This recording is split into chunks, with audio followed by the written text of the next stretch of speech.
Hello guys, welcome back to my channel. Manya nedobozi mpitibwa Frank Lweni wano ku ugandampya. Banaye mwebale kusubscribinga musigale nga musubscribinga ebyaka bibi kyajja ebipya bikyajja. Kakati nze n'amawulire ga Lydia Jazmine ne Eddy Kenzo anti Ayogedde Ebyaama byonna bya Eddy Kenzo. Abasinga mubadde mwebuuza kye kigenda maaso wakati wa Eddy Kenzo ne Lydia Jazmine, naye olwaleero Lydia Jazmine asobodde n'ayogera ekituufu. Abasinga mugenda kimanya era ndowooze mutegeere mumanye ensobi yaani oba ensobi si yaani oba yaani oba ani yali musobya. Olwaleero Lydia Jazmine atutegeeza n'atugamba nti ye tayagalangako Eddy Kenzo era atugambye tagwangako mukwano na Eddy Kenzo, tamwagalangako era atugambye nti Eddy Kenzo just yali mukwano gwe close friend we, yali amwagala bwagazi lwa nsonga ye muntu bebamu ku bantu abamukwatira ku music we okufuuka ow'amaanyi oba okutuuka waali okutuuka essaawa zino waali.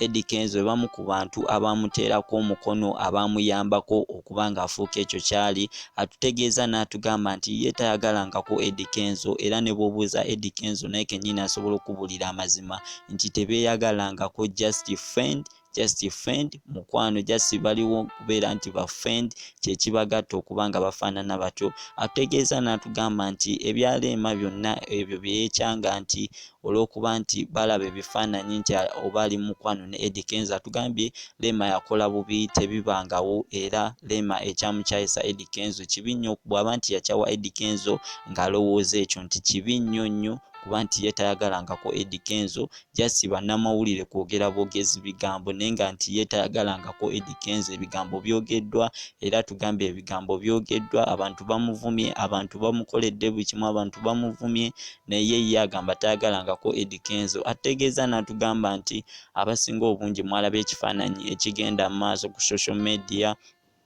ng'alina omwagalwa we omupya oba ng'alina omwagalwa we bulijjo gw'atambula naye gw'ayagala okwanjula. Abantu mukakase amazima mutegeere nti tayagalangako Eddy Kenzo. Atugambye ekifaananyi ekyo ng'alina omusajja kye kimu ekiraga nti yoyo omwami we oba ye gwe yalonda gw'ayagala era ng'essaawa yonna atugambye agenda mwanjula oba bagenda kwekuba embaga. Atutegeeza n'atugamba nti Eddy Kenzo abasinga mwenna mumanyi yavaayo n'atwaga n'atubuulira n'atugamba nti ye omukyala we gwagenda owasa ali bweru era essaawa yonna ajja mutulaga, ajja mutubuulira mubeere bagumiikiriza. Atugambye tayagalangako Eddy Kenzo, mwakitwala bubi.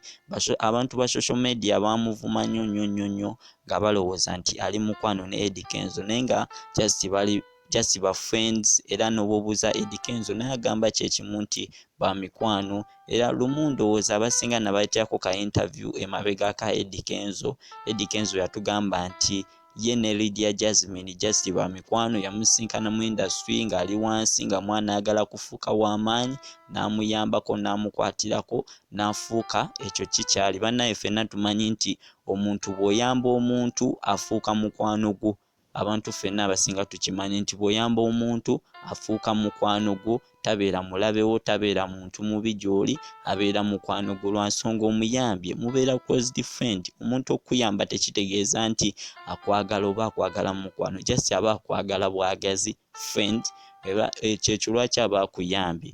So abantu abamu mukitwala bubi, ye yatugamba nti abantu abasinga mukitwala bubi okuba nti bwe mulaba serebu ng'ali ne serebu munne muba mulowooza beekwana. No, just ba friend nabo baba bantu, bakola emikwano, babeera ba mikwano. Era atugambye nti nga bwe mwawulira emboozi Eddy Kenzo bwe yaginnyonnyola era bwe kigenda mu maaso nti just ba mikwano, tewali kyali kibaddewo, tewali kye bali bakoze ye ne Eddy Kenzo, tewali kyamaanyi okuggyako okubeera nti ba mikwano batambulira mu kifo kyekimu, babeera weewamu. Bannaye mbaagala nnyo, mwebale kusubscribinga musubscribinga ugandampya. Amanya n'eddoboozi mpitibwa Frank Lweni. Mwebale, mbaagala nnyo. I love you so much.